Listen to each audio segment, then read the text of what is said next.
Yo, what up, guys? We're back. Another episode of PB&J. Me and Brian are here to talk about the NFL playoffs. We did an NFL midseason preview, so it's been a little bit since we talked about football, but we're going to go over what's been going on lately. So, what's up, Brian? What's going on? Hey, how's it going?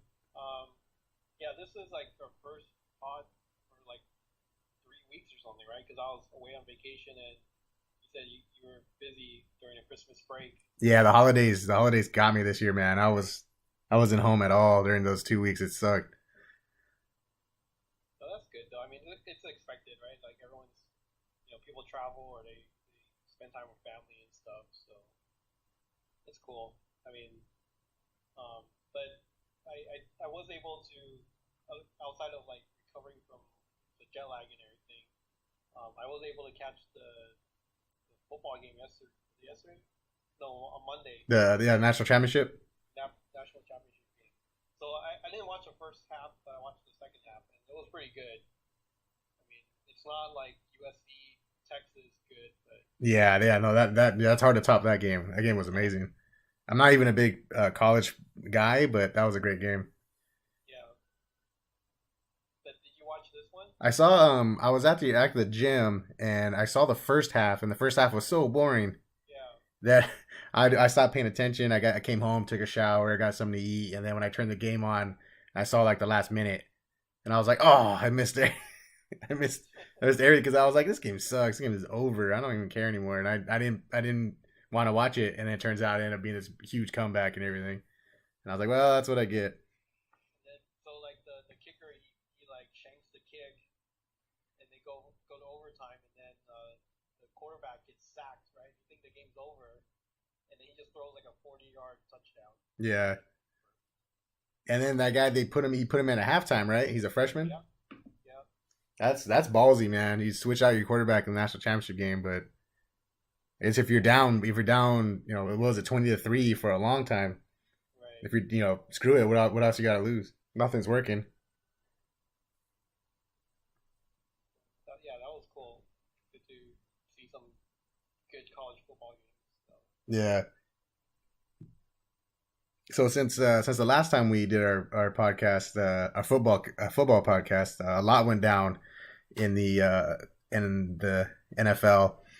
And one of the biggest things is, and it's even bigger for me and Brian since we're Niner fans, is the trade for Jimmy Garoppolo on Halloween. Um, we were talking about our last podcast how bad the Niners looked and how we were just getting, at the time we were losing, but not by we weren't getting killed. We were in there, but we just kept losing, and we kept wanting to keep losing to get the higher draft pick. Remember, we were like, don't win too many games. We need to get a top pick.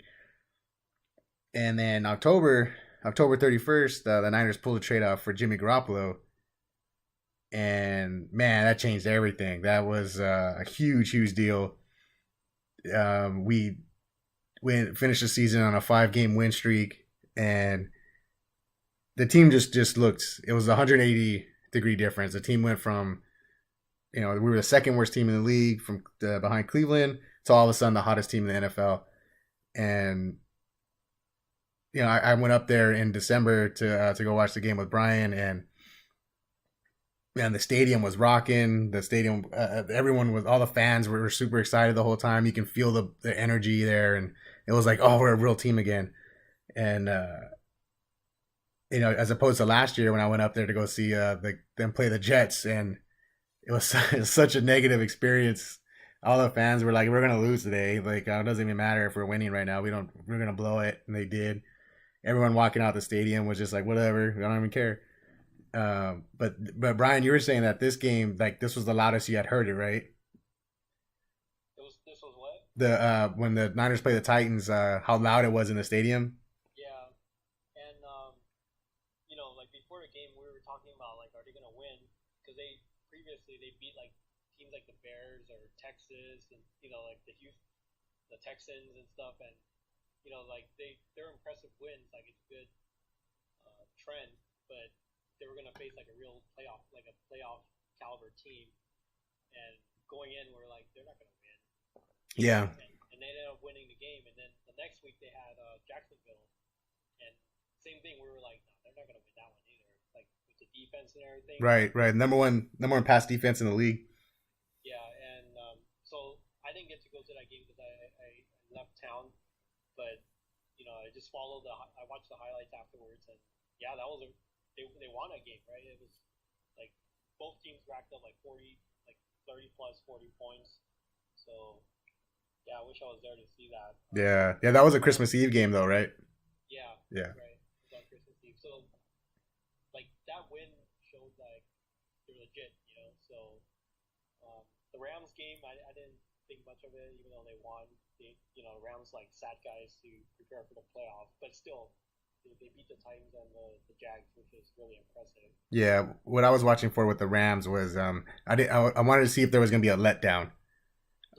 Playing the Rams back up. So are the Niners, because they just came off those two big wins against playoff teams, and especially the Jacksonville. Jacksonville was if the Niners at the time, we had a 4-game win streak, and Jacksonville was right there with us, and the two hottest quarterbacks in the league were Jimmy Garoppolo and Blake Bortles. So the Jacksonville was coming in with a lot of momentum, and the Niners tore them apart. Like, we dropped the most points on them all season. Jimmy just carved them up. Like, that's the number one pass defense, and it didn't even matter. He was hitting guys, when they're wide open, and we beat them. And then we were able to hold on. We had a big lead, and then they came back at the end. We got within like a touchdown or two, and we always answered. That's what was the most important part, was we didn't fall apart, which is like what we did earlier this year and last year. If we had any type of lead, we would just fall apart. This time we didn't. We fought back. We scored another touchdown, took the lead, and then they scored. And it's okay, fine. We scored again, and it was a great game. And I think that was the statement. Like Brian said, that no, Jimmy is here. Jimmy is legit. We are legit now, and a team like that is not going to beat us, and we're not going to crumble. And so coming off of that win, and then beating the Titans, and that was an exciting win. We had the last second field goal to win it. And so what I was worried about was going against the Rams, who were benching all their starters. If we were going to come in and just play down to them and barely squeak out a win, and we didn't. We came in, we handled our business, and we won handily. Game was never in question, and we stomped them, which is good, because that's what you're supposed to do against a bunch of backups. And going into the off season, the feeling is good now, right, Brian? Like, we're not like, are we gonna fire our coach again? Are we gonna GM who's our draft pick? Like, it's like, no, we're there, we're legit. And I watched last week. I watched the Rams game. I was at my dad's house. He's a big Rams fan, and we were talking about it, how Seattle and Arizona had their shot, and they didn't. It's done for them. And next year, it's going to be just like in the old days. It's going to be the Rams and Niners again, fighting for that division title. And it's totally legit. Like, we still have work to do. We have our weaknesses and stuff, but the Niners are totally a team on the rise, and that's all due to the trade to get Jimmy. We were joking before how you can see the game where he starts, and we have all our receivers before Jimmy gets there, and they are all doing nothing. And then after Jimmy gets there, and all of a sudden, dudes are Pro Bowlers. Yeah, Marquise Goodwin, all of a sudden, he becomes a 1,000-yard receiver. He didn't quite get there because he got hurt in the Rams game, but he was like within 50 yards. Guys like Juice, our fullback Kyle Juszczyk, was just invisible the first half of the season, and then bam, all of a sudden he's catching 40-yard bombs and scoring touchdowns. And then Trent Taylor, our slot receiver, all of a sudden is catching 7-8 catches a game. Our George Kittle, yeah, all of a sudden, we were talking about before, like, oh, we need a real tight end. We need to go after like Jimmy Graham or something. But now, after it's like, well, we might be okay. Him and Garrett Selleck were both having great. They both finished really strong. So Jimmy's legit. He's gonna be, he's gonna be a free agent, but they're not gonna let him go anywhere. Either they give him a huge contract, he'll be one of the highest paid in the league, or they'll franchise him. Either way, he's not going anywhere next year. But we still have work to do. So, Ryan, what do you think? What would be when the draft comes around in April? What would your number one position of need that you would want to go after first to try and fix? I would still improve on the defense. There's still some holes there. I mean, they're pretty good already, but I think, given what Jimmy has on the offense, he was still able to get things done, right? I mean, you can still sign like a decent running back. Just like I don't think Carlos Hyde is coming back, and I don't think they should keep him anyway.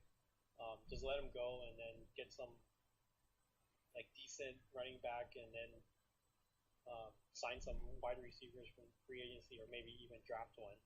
So like Alabama has that guy, forget his name, Ridley something. Yeah, Calvin Ridley.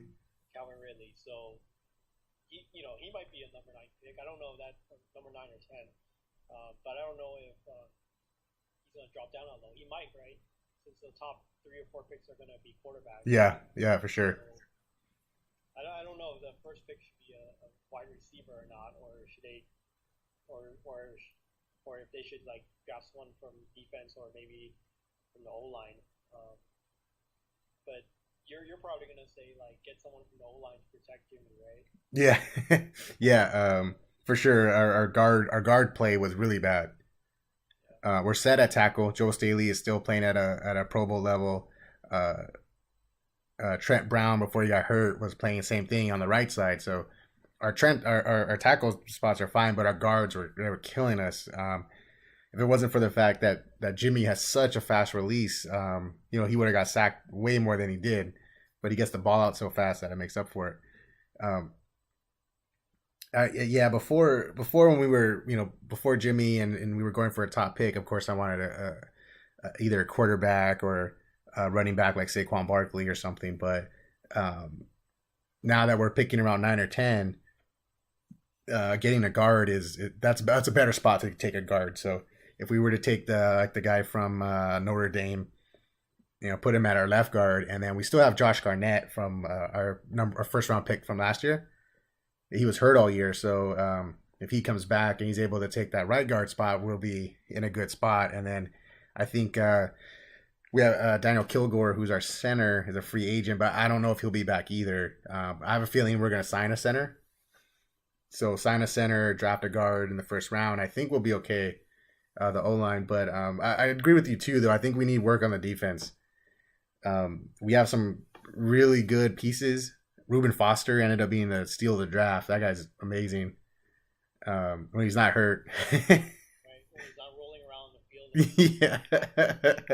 Which is every game you saw him go down. But when he was healthy, though, man, that guy's amazing. He's gonna be our building block. So we have him. Our D line is really good. DeForest Buckner is a beast, and Eric Armstead was playing well before he got hurt. And then we also have Solomon Thomas, our number 3 pick this year.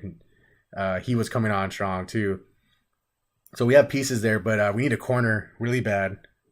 Akella Witherspoon, who's our rookie, stepped up and he became a starter, but our other starter spot was just horrible. Dante Johnson was just getting ripped up all year. He actually got benched a few times, so he's a free agent and he won't be back. But corner, and we need an edge rusher, a pass rusher, a legit one. So I don't know about. There's only a couple of pass rushers in the draft. Like there's one guy from North Carolina, Bradley Chubb. He might be there at 10, but I don't know if the Niners will want to take him. So I can see us going. We have a ton of cap space. We have like 116 million in cap space, so we can pretty much sign whoever we want. So I have a feeling we'll be going after defensive end in free agency, and probably an established corner in free agency as well. I don't know if you want to draft a corner to start with another young corner. So we'd have a second-year guy and a first-year guy next year. I don't know if we want to do that. I think it might be better off to get a veteran corner to start opposite Witherspoon. And then safeties were good. We have like 4 safeties that are all really good. Well, that's depending if Eric Reed comes back, which he might. They were playing him. He played like at both safety spots, and he was also playing linebacker for a little bit too. So it just depends if they want to bring him back at linebacker next to Reuben Foster, and then we have Malcolm Smith, who missed the year with injury. If he comes back, so I think defense is our priority for sure. I would go corner and then edge rusher, probably our two most important needs, and then guard. We need some O line help. Before the season, I thought we needed to get like a stud wide receiver. But with what Jimmy was able to do with Marquise Goodwin and Trent Taylor, and then next year when we have Pierre Garcon coming back, I think we might be okay. I still think. I mean, of course, I'd want to draft a receiver, but now it's not as huge priority as before. We can probably take a guy in the second, third round, and have him develop. I don't know. So what do you think, Brian? Should we go after a stud receiver, or do you think that going with Pierre and Goodwin would be okay? Well, if it's not through the draft, I think they should sign a wide receiver. I don't know who's available during free agency though, but I think they need more. I mean, yeah, I mean those guys like they played pretty well this year, but like there were some passes like that I saw when I watched it on live. Like they were catchable. Like if it was like a slightly better receiver, he would have made those catches. Like so having Pierre Garcon come back would help. But I say like they should go out and bring in someone else, like one more person that's pretty decent. Yeah. To help. Yeah, two of the big free agent names, Alshon Jeffrey and Jarvis Landry, both re-signed with their team. So that took two guys off the free agent pool. I would go after Allen Robinson from Jacksonville. Yeah. 2 years ago, he was amazing. He was one of the league leaders in receiving. And then last year, Blake Bortles really fell apart, and I heard his numbers. And then this year, he got hurt. He would be someone I'd go after. He's a legit number one, so I'd go after him. And then there's other guys too, like Sammy Watkins is a free agent. Who is it? There's another guy. But there's a couple guys, but I think Allen Robinson will be the guy to really go after. And I'm all about giving Jimmy whatever he needs. That was a strategy that the Colts used to do with Peyton. They were always drafting receivers, always drafting offensive weapons, so that Peyton would always have weapons and real players around him. So I want to do that too, but we got to get our defense up as well. We don't want to be a team like the Packers where their offense is fine every year, but their defense kills them every single year. So I would want to build the defense up first, corner, like I said, a corner, pass rush, and then get Jimmy some weapons. And there's guys like Jimmy Graham is out there. If they want to, we do need a big red zone target. I mean, that really hurt us, right? Like we weren't able to get those touchdowns. Right. Getting someone like Jimmy Graham, who's 6'7", and this year he had 10 touchdowns, I think, for Seattle.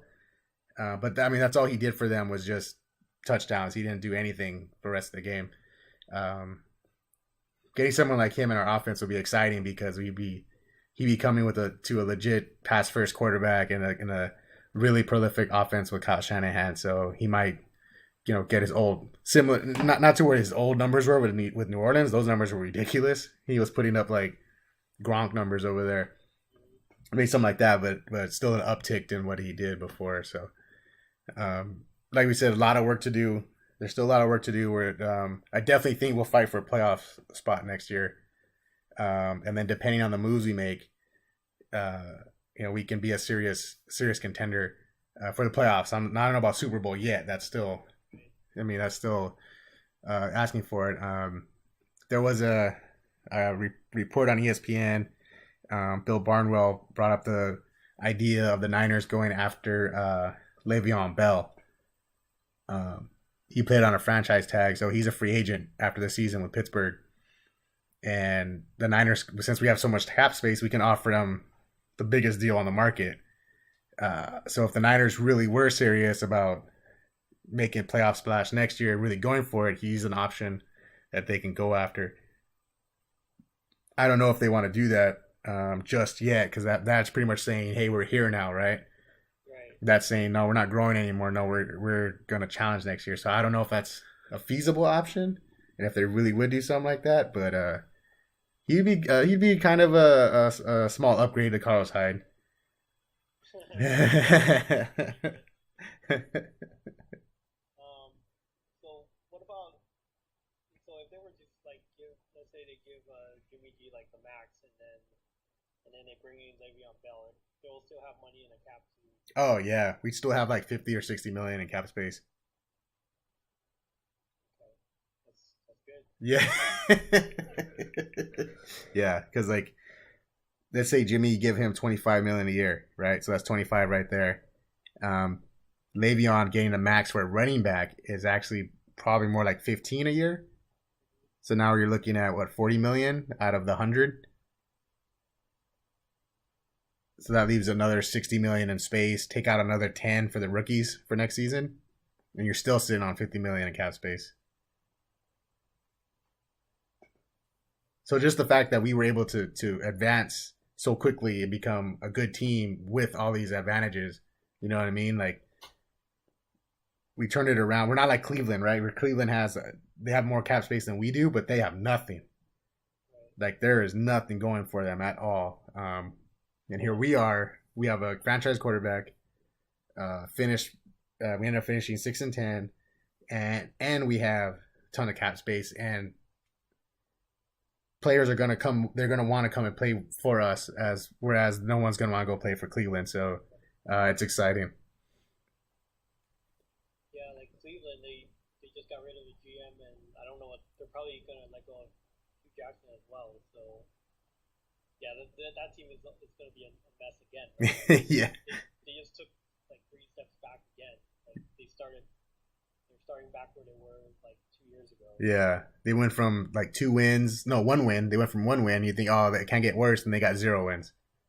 Yeah. So like Jackson's record is like 1-32. Yeah. That's bad. And they drafted Deshaun Kaiser last year to be their quarterback. He didn't look like a franchise quarterback at all. So yeah, they're right back to square one. They have the number 1 pick again, and they also have the number 4 pick, which they got from the Texans last year. So that's 2 top 5 picks and a ton of cap space. So you would think that they can turn it around, but since it's Cleveland, they're probably not. They're probably gonna mess it up. They'll draft the wrong guy. They won't be able to sign anyone. And Hugh Jackson was a bad coach, and if he sticks around, who knows what's gonna happen. So the only positive thing I saw was that they hired Elliot Wolf, who was an up and coming GM in Green Bay. They hired him as part of the front office, so maybe he can help bring in some good ideas. But I don't know. That's a tough job right there. Right.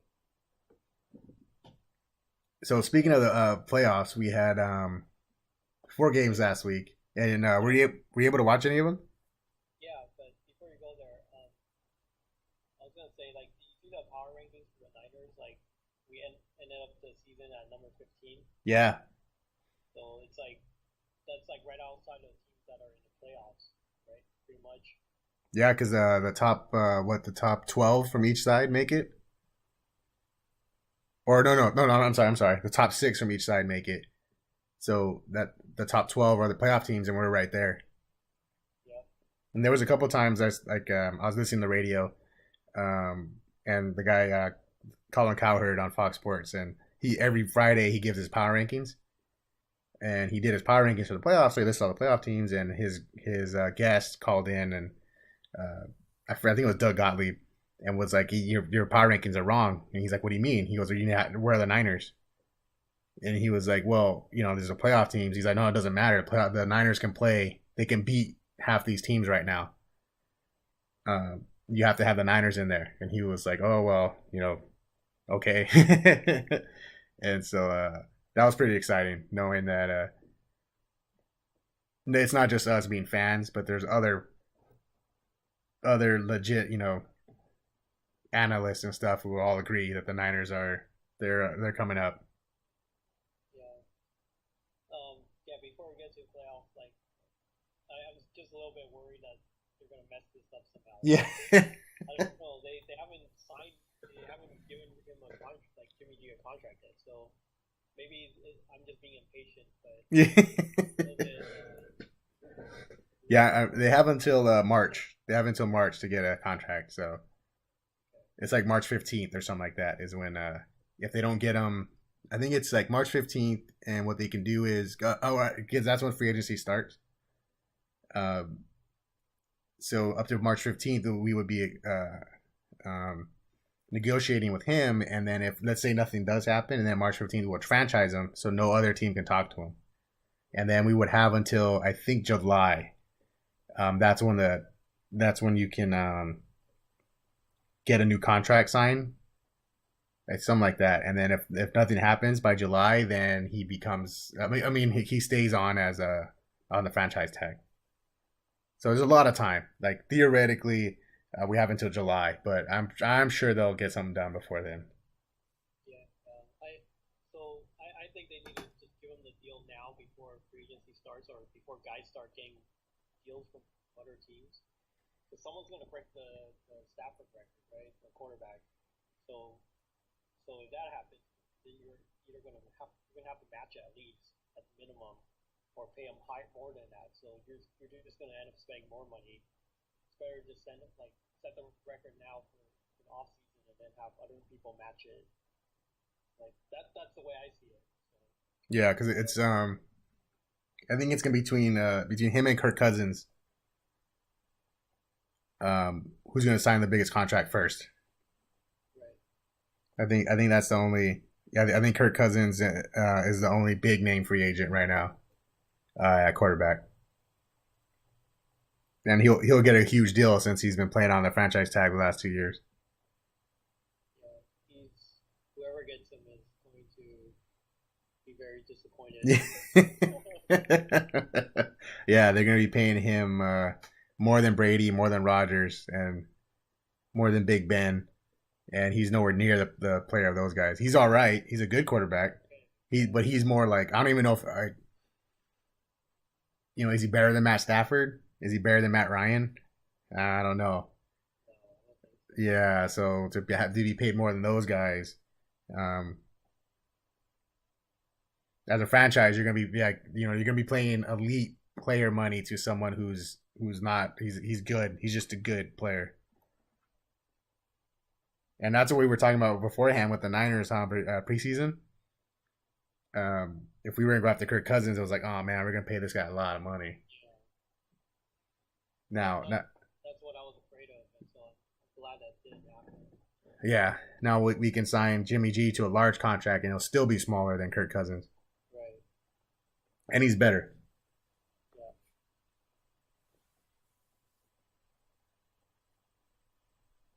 So last week we had 4 games.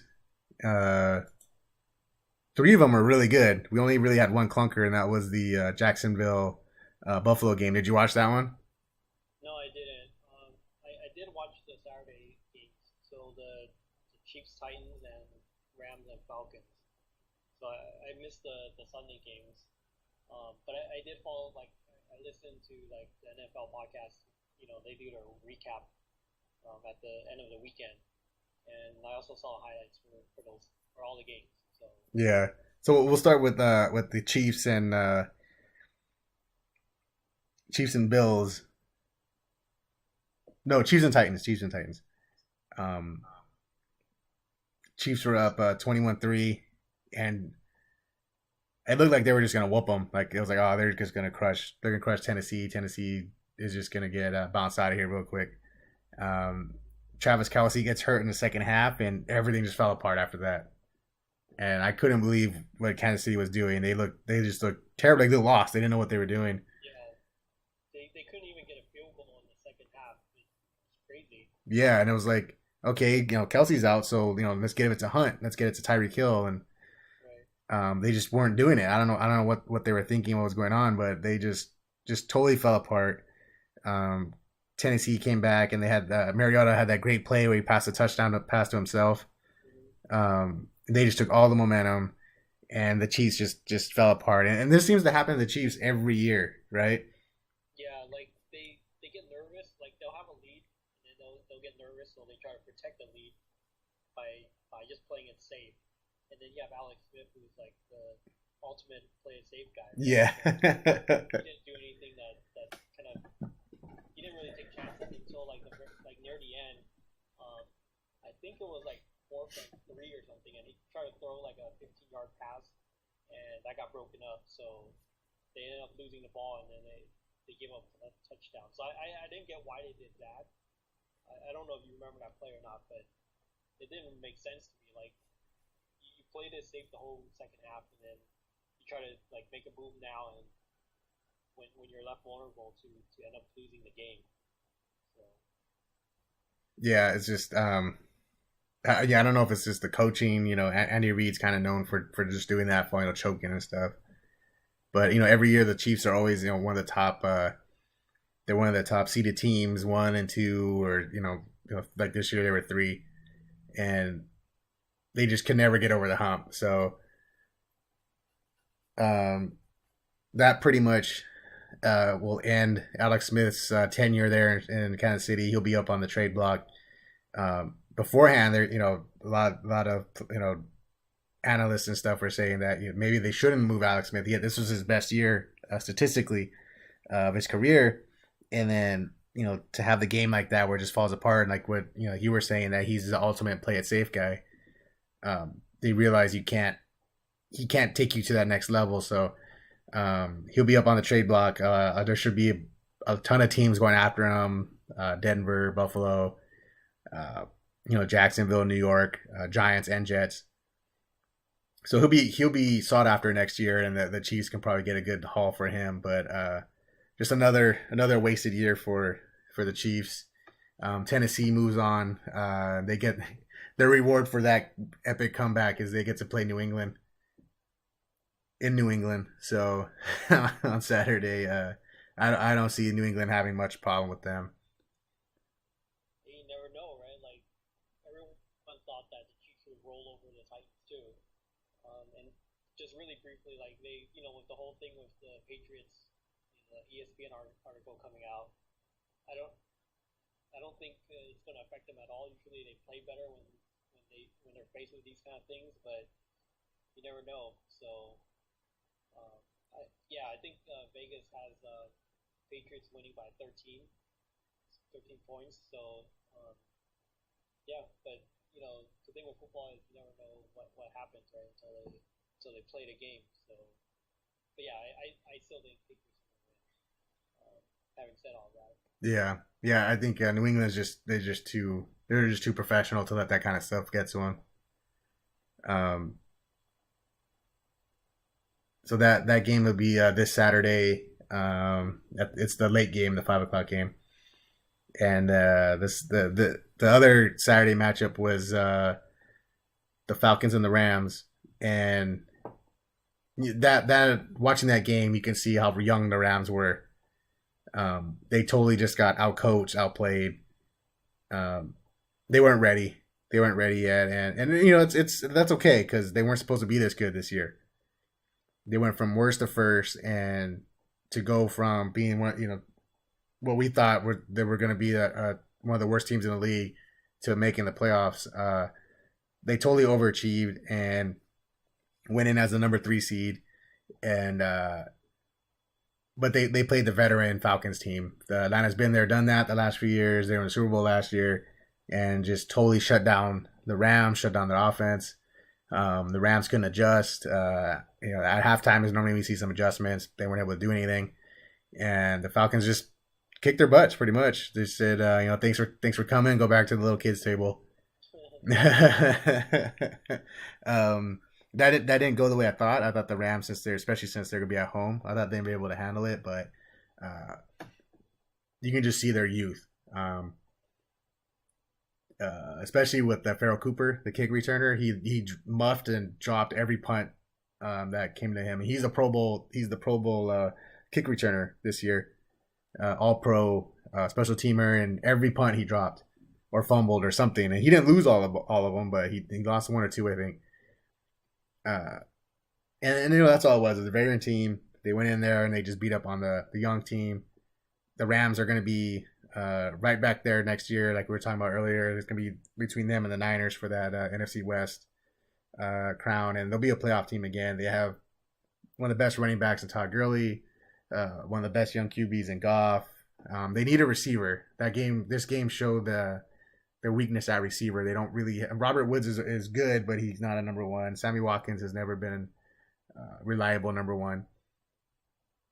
And when Atlanta shut down the passing game, it was like, okay, Rams, what are you going to do now? And the Rams couldn't adjust to it. They couldn't. They didn't know. It seemed like they didn't know how to, or they didn't know whether they should keep running the ball because they were behind. So you have to throw more. So they didn't really start. They didn't force it to Gurley. They just were lost. They just didn't know what to do. And Atlanta took their time, pounded them out, put them away, and that's it. And they'll move on next week. They play Philadelphia Saturday, and normally that would have been an exciting matchup, but Philadelphia lost Carson Wentz right before the season ended, so it's actually Nick Foles starting at quarterback, and I don't think they'll be able to. Yeah, it kind of sucks, right? Like they were like one of the most exciting offenses, and Carson Wentz was having an MVP year. It would have been an explosive matchup to see, but now with Nick Foles playing, I don't think they have a chance. Yeah, so the Falcons are having a pretty easy path to we'll see how far they get, but yeah, it's been an easy path so far.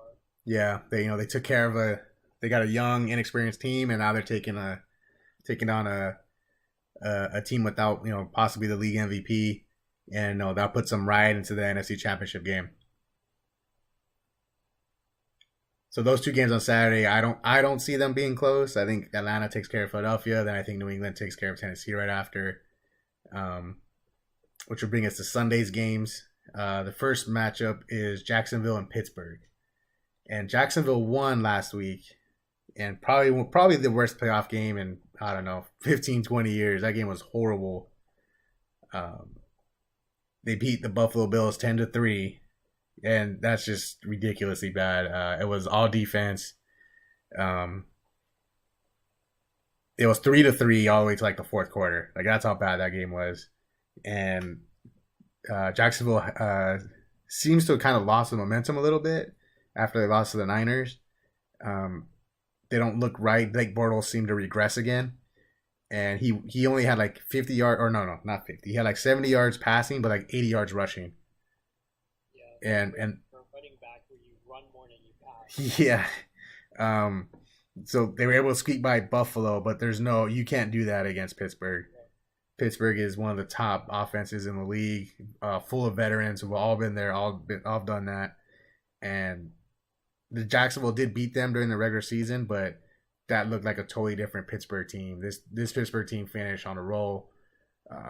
Le'Veon Bell and Antonio Brown and Big Ben are all clicking and all firing on all cylinders right now. So, Jacksonville was able to pull through, but I think they get stomped out by Pittsburgh Sunday morning. And Fournette is he's been playing injured, right? He's playing, but he's not healthy. No, I don't think he's practiced all week. So that's not good. What do you think, Brian? You think Pittsburgh just handles them? Yeah, it should be an even game. I think that game where the Jaguars beat the Steelers earlier in the season, it's sort of like a fluke. Yeah. The Jags were rolling at the time. So. Yeah, and didn't Big Ben throw 5 picks or something? Yeah. Yeah.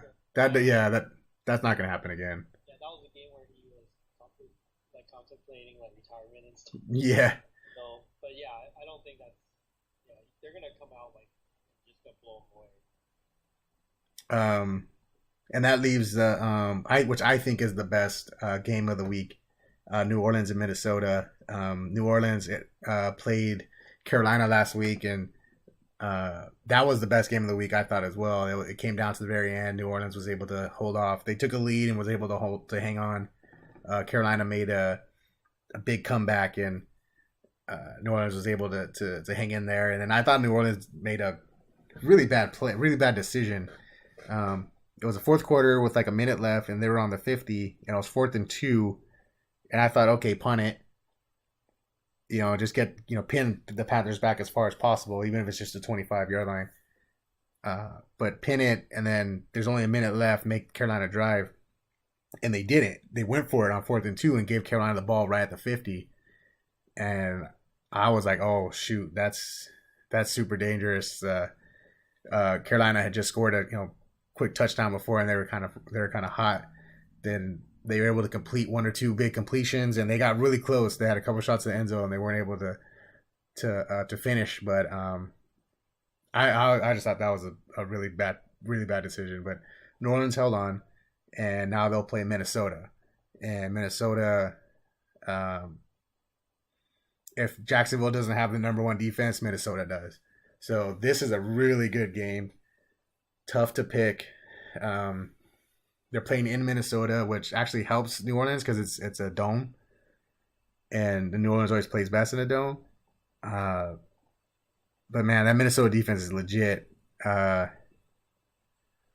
It's hard for me to pick. I'm still gonna pick New Orleans only because you have Drew Brees on one side, and then Minnesota has Case Keenum, who was having a great year for him. It's his career year, but it's his first time being in the playoffs, and Drew Brees has been there, done that, Super Bowl winner and all that stuff.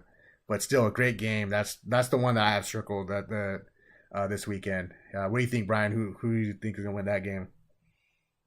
Yeah, it's gonna be hard to pick. It's pretty much like offense versus defense, right? Yeah. Like what you were saying about the Saints going for a 4th down. I think they were trusting their offense more, right? Because they can't really trust their defense to stop the Panthers, even if they pin them in the back. So if it becomes a close game, like it was last week with the Panthers, I think the Vikings are going to find a way to win. Because I still don't trust the Saints defense. But I think it's going to be a close game. It's still really hard for me to pick, but I'm just saying, like, if it's close and the Vikings have the ball like with 2 minutes left, then I think they have a really good shot of winning the game. But yeah, it's gonna be hard for me to pick. But I'll go with the Vikings since they're at home, and I'm kind of rooting for the home team to be hosting the Super Bowl. So we'll see how that goes. Yeah, it hasn't happened yet, so that would be cool to see. And it would be, I'm kind of pulling for New Orleans. I just want to see Brady versus Breeze just one time. Both guys are almost done. Brady's 40. I think Drew Brees is right behind him at like 38, 39. And I'd like to see them go at it just once. So I'm kind of pulling for New Orleans, but that's such a tough game. I'm not sure. I'm not saying New Orleans, they're gonna do it. Like it's a weak pick. My confidence isn't that high. I just think it would be cool to see. Before the season, I had picked the Packers, and I thought it would be cool to see Brady and Rodgers go at it. So if no Rodgers, then Breeze is a good matchup too. So with the playoffs this week, there was another huge announcement. I think it was yesterday, right? It was made official. Yeah, yesterday was the press conference. Yeah, but John Gruden is back. He's back in the NFL coaching. Back with his old team, the Raiders. They signed him to a mega deal, 10 years, $100 million, which is ridiculous. The highest paid person, right, in the NFL, coach or player, right? I don't think the players have that kind of contract. I think it's just the big ones. I think Stafford, Matt Ryan, those guys. But still, he would be way up there. Yeah. Yeah, that's a huge investment in a coach who's been gone for 8 years, 9 years. The thing with coaches is that their contracts are guaranteed. So if after 3 or 4 years and it's not working and they want to make a change and they let him go, they have to pay him the rest of that money, the final 5-6 years, whatever they do. So it's. I mean, they were saying people were saying that the Niners were crazy for giving Lynch and Shanahan 6 years. And here come the Raiders, and they give John Gruden 10 years. Yeah, it's I'm okay with the amount. Like even if they paid him 12 million, for why 10 years? Yeah, That's just insane, right? Like why not 5 or 4 or something? yeah, that's such a long time. It's not like a player, you know. Right. I mean, And I it's guess like because he's not a player, he can last longer. You don't have to worry about him getting hurt and stuff. But like if you look back at his like coaching record before he went to ESPN, like he wasn't doing that well either. He was no. like under 500 like coach. So, but I guess the Raiders would need a spark. They need something to go to Vegas with. You can't just they had a bad season this year. You can't go to Vegas like losing again for another season. Um, it's gonna be hard to sell tickets there if they suck, right? So um, they're just betting on like bringing him in to bring some excitement. But I don't know. He's supposed to be like a really good quarterback coach, so I don't know if he's gonna be able to fix Carr. Um, but for my thing is just like why 10 years? That's Yeah. Yeah, it really it doesn't. But hey, it's the Raiders, right? That's what they do. yeah, They do stuff that just doesn't make sense. Um, yeah, I know they were disappointed. Last year they were one of the best teams in the league, and if Carr didn't get hurt right before the playoffs, who knows what they could have done.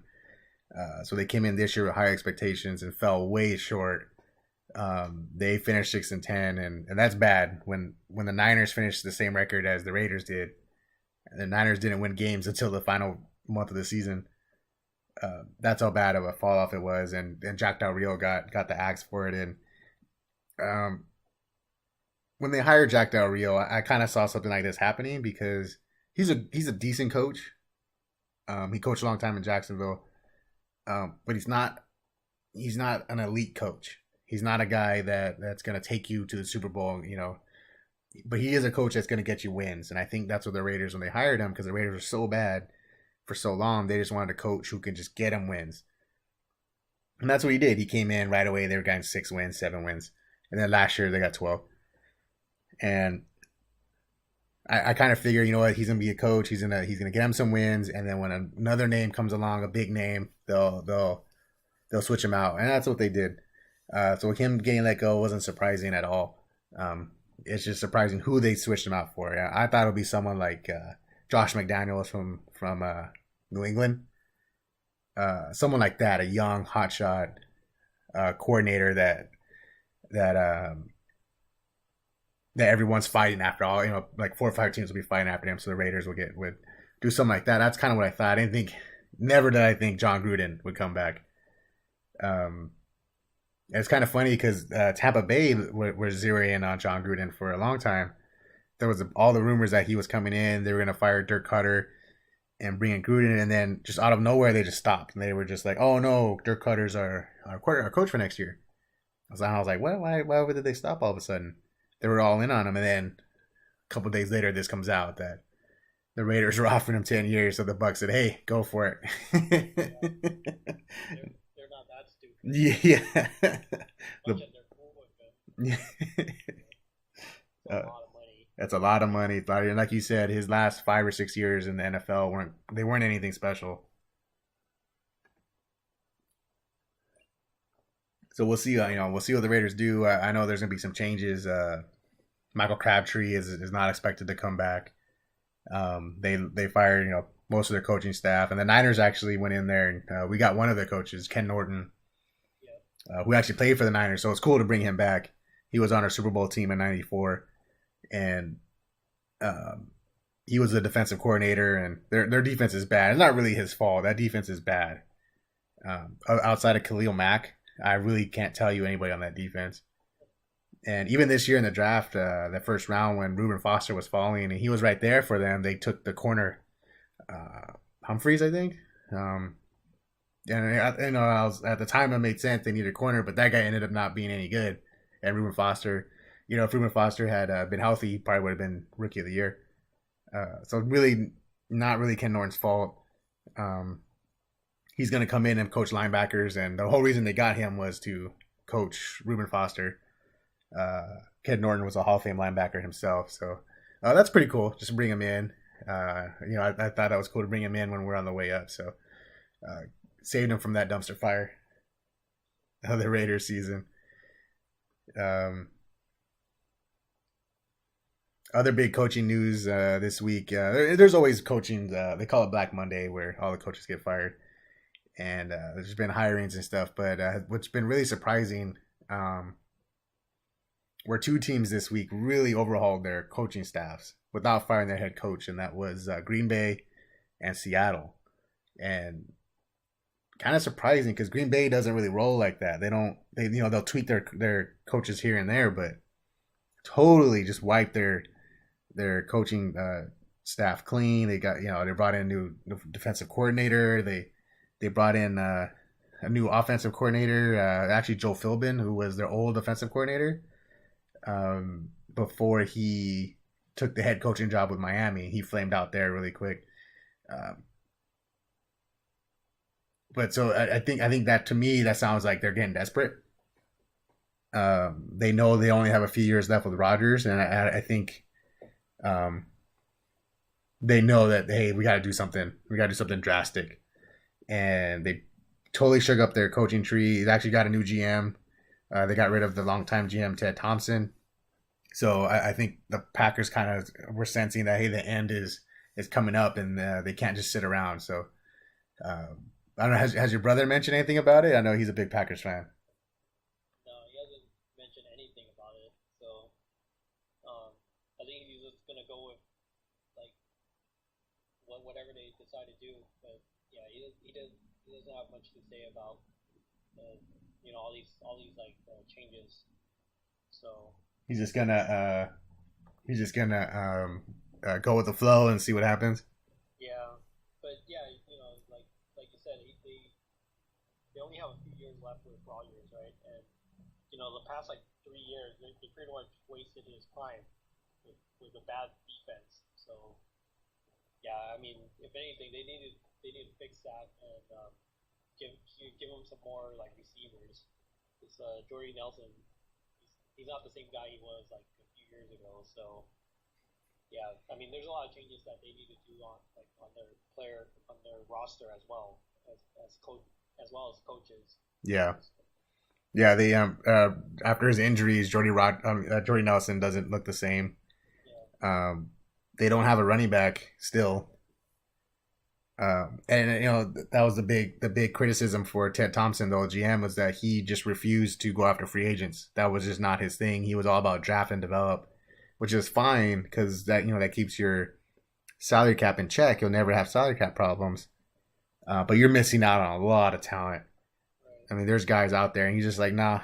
And I know Rodgers was getting more vocal about it the last few years. Like, come on, man, we need a couple guys. And this year, the safety, Clinton Dix, was saying that with that approach, you kind of just ruin your depth. You don't have any depth on your team because, a lot of people, they got the big splashy free agent signings, But a lot of those free agents that sign, they signed to come in as backups.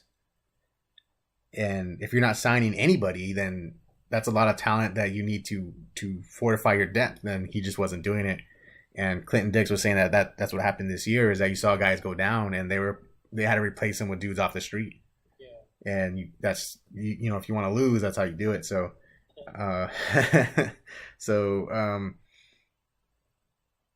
we'll see what they do this year with the new GM, if he's gonna be more aggressive. They like you said, they need more receivers. I think Devontae Adams re-signed, but that's it for now. Cobb has just kind of disappeared. I don't know what happened to that guy. And they need a running back. They need defensive help. They need O-line help. And you saw without Rodgers, you saw how bad they really were. Like, that's a bad team. You just kind of see how important Rodgers is to them. So, big changes in Green Bay, and then also in Seattle. I think Seattle, we were talking about it earlier too in our other podcast. How it kind of looks like their window's closed as a championship contender. And the good thing with them is that Russell Wilson is young, right? This is only his third year, I think, or maybe fourth. And it looks like they're preparing for the rebuild. It doesn't look like Richard Sherman's going to be back. Cam Chancellor might not be back. They said his neck injury is pretty serious, and really that only leaves Earl Thomas. But other guys like Michael Bennett sounds like he's not coming back. So it looks like they're gonna. Jimmy Graham is another guy they don't expect back either. So it looks like they're gonna start rebuilding that team, and not only with the players but the coaches. They got rid of pretty much almost everybody. I think the only coach that got left is the defensive coordinator, but it sounds like he's gonna be heading out soon too. And it just looks like they're gonna overhaul the team, which is I mean that's expected. They were good 6 years. That seems about like the normal, unless you're in New England, where you're just good every year. 6 years is about the lifespan of a good team. So, I was reading that it looks like they're going to phase out from what they were before, which was a power rushing team with Marshawn. Now it's be more pass oriented. They're going to take advantage of Russell Wilson's passing ability and scrambling ability, and they'll adjust more to that offensively, and then defensively. Their strength was built about that. Their strength was built around that elite secondary, but looks like those guys are gonna be gone soon, so they're gonna retool the defense up. So with Green Bay, I saw it as more as a desperate move, like, oh, we got to do something now before Rodgers retires. And with Seattle, it's more like, okay, we had our shot, we had our window, we won a Super Bowl. Now it's time to change it up. Now let's switch it up. Let's just start fresh. So it's kind of a different strategy, it seems like to me. I don't know. What do you think, Brian? Yeah, I agree. Like with Seattle, the thing is, like, they kept that core together the whole time. They didn't continue to bring in like new players that are just as good to keep it going, right? Like they pretty much, it was pretty much like Russell Wilson, Marshawn when he was still there, and Richard Sherman and Cam Chancellor. I think he was always there, right? Yeah, yeah. Revolving like receivers like Doug Baldwin and those guys, right? He's with like Lions now, right? Doug Baldwin. No, you're thinking of Golden Tate. Golden Tate, yeah. So like the receivers, like they come and go, but like that core, they stuck together the whole time, and they didn't bring in. To me, I feel like they didn't bring in anyone that was like at that same caliber level of talent to keep it going. And then over time, like after like 4 or 5 years, started getting old, they started getting injured. And then the offense starts like looking really bad too. Like this whole season, you see Russell Wilson just running around like just to avoid getting sacked. Yeah, that O line is really bad. Yeah, it was really, even like when I was watching that game when the Niners went over to play them, that was a close game, and watching that and like the Niners like defensive line were like getting to Russell Wilson. So at the time when I was watching like if these guys like the Niners guys can get to him, then like he must face that like every single week he's out there. So yeah, if Jimmy G plays that game, the Niners probably win. Yeah, for sure. But I think they have they're gonna have a hard time rebuilding. Not as bad as the Cardinals. Like those guys. Oh yeah. Nothing. Yeah, they lost the coach. They lost the quarterback. Yeah. So yeah, I guess it's kind of early to say, but they're probably gonna be like a 7 or 8 win team, which is still pretty good. Like given the talent, assuming things don't change too much during the off season. I mean, they can always like sign someone big and they'll be right back, but I don't see that right now. Yeah, I think they probably see this as a good time to start the rebuild. They're probably thinking, okay, we're not going to beat the Rams, we're not going to beat the Niners next year. Let's start rebuilding now. Let's switch it all up. Let's try and build an O line. Let's get so okay maybe, and then Russell's young, so okay maybe it take a year or two before they get back in competing again. So. It's kind of, I don't want to say getting ahead of the game because I think if they were ahead of the game, they would have done this last year. But I think they saw it, and then being a smart, their GM John Snyder is really smart, and he probably saw, okay, we kind of hit our limit. Let's start over. And yeah, and I think that that trade for Jimmy Graham I think ended up hurting more than helping. Because they traded their center, and that guy was good, and they traded him to New Orleans, and he went to New Orleans and solidified that O line, and Seattle just fell apart. And Jimmy Graham ended up not being the player he was in Seattle, so I think that one. I mean, in New Orleans, so I think that ended up backfiring on them. At the time, it looked like a great trade. I was like, oh shoot. Yeah. But when they traded Unger, and you're like, oh, he's just a center. He's just a center for what's the big difference? Oh man, that was a huge difference. Unger went to New Orleans and just took care of them, and Jimmy was hurt, and then ended up not doing much. So ended up being a bad deal. I mean, it's good. It's cool for us because I hate the Seahawks. So to see them on the bottom and to see us beat them next year is gonna be great. But I think we covered everything. All right. I think we got all the big stories this so far. What do you think? Anything else we missed? So now that there's 8 teams left, who do you think is going to the Super Bowl now? Like, I think we've been wrong the entire. Yeah. Totally wrong. We've been totally wrong. Now there's only 1 out of 8 chances. Yeah. I'll go with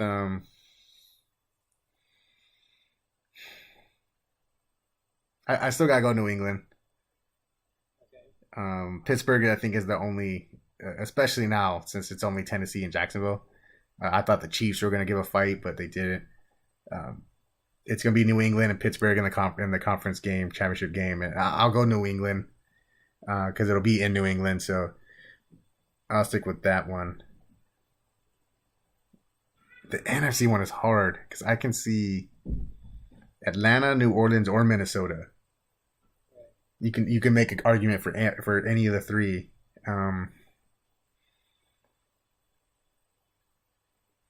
I'll take out Minnesota because of the quarterback, which would leave Atlanta, New Orleans. I'll go New Orleans. I'll say New Orleans. Yeah, that's what I'm hoping for too. I don't want to see a rematch with the Falcons again. Yeah. I Yeah. mean, it'd be cool if they actually win it to kind of redeem themselves from last year. But yeah, I rather see the Saints. Yeah, and then Atlanta, they don't look the same Yeah, as they did last year. I think when Kyle Shanahan left, that really messed them up. New Orleans just seems to be so versatile on offense. They can either run it or they can pass it. That's what they did in the last game. They went back to their passing roots and kind of reminded everyone like, hey, we have Brady. I mean, we have Breeze, so we don't have to run it. They can do so many different things to beat you. So I'll go New Orleans too. So I guess we'll see. We'll find out in a month, right? See who's right. yeah. Unless we get both of those wrong. Oh, I know. Watch it's Jacksonville and freaking Minnesota or something. Yeah. All right, man. I think we hit everything. Anything else you want to throw in there? All right. Well, guys, thanks for listening. We'll be back next time with well, it won't be football. We'll wait till the end of the season. I don't know. Maybe we'll do another football when something crazy happens. But yeah, thanks for listening, and see you guys next time.